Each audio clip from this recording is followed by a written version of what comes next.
Zlatko Zahovič, že samo dejstvo, da se je na tem žrebu v Monte Carlo znašel tudi listek z imenom Maribor, je veliko dejstvo.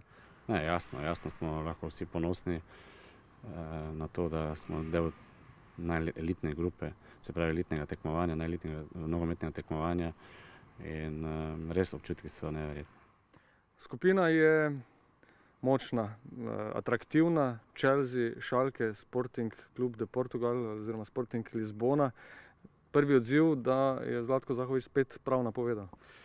Ja, malo sreče treba imeti, ampak to je tisto, kar smo si želeli. Se pravi, če greš v Anglijo, če greš v Nemčijo, na Portugalsko, pomeni, da greš, da si velik klub.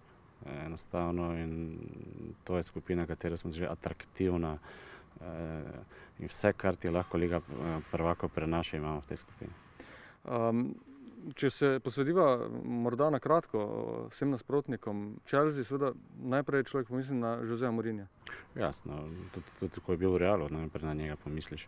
Enostavno človek je zmagovalec, pride na naš stadion, pride tekmovat, bil je že pred 3 tedni, takrat ni tekmoval, ampak zelo težko bi rekel, kaj je.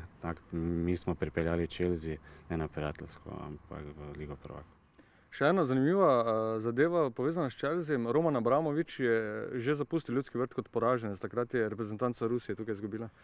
Ja, mislim, da se njegovi občutki v Ljudskem vrtu so precej neprijetni.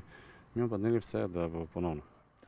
Schalke, predstavnik nemškega nogometa, to predvsem gostovanje je relativno blizu. Mariborskih navijačev bi lahko bilo kar precej, polni stadioni v Nemčiji. Fantastično. Nemški nogomet kot marketing je nekaj najboljšega, tako kot angleški. Enostavno biti del tega je res smo imeli odlično roko.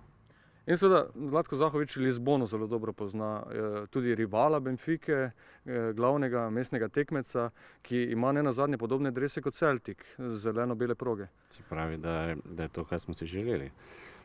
Dobro, Sporting je zelo velik klub. Je klub, ki je nekako v mojem življenju, moj karieri bil stalno največji rival ali pa zelo blizu. Dejstvo je, da so zeleno-beli in dejstvo je tudi, da tega rivala v moji karieri smo stalno premagovali, tako da napoved je jasna. Zdaj samo še, se bo v to prvo sezono šlo z skromnimi apetiti? Mi vedno gremo s skromnimi apetiti, ampak z največjimi željami, ambicioznostjo. To enostavno, kultura kluba je takšna, glede na to, da nikoli ne pozabimo, kdo smo in kaj smo. Vedno skromno, ampak v tistih 90 minut pa smo zelo težek nasprotnik.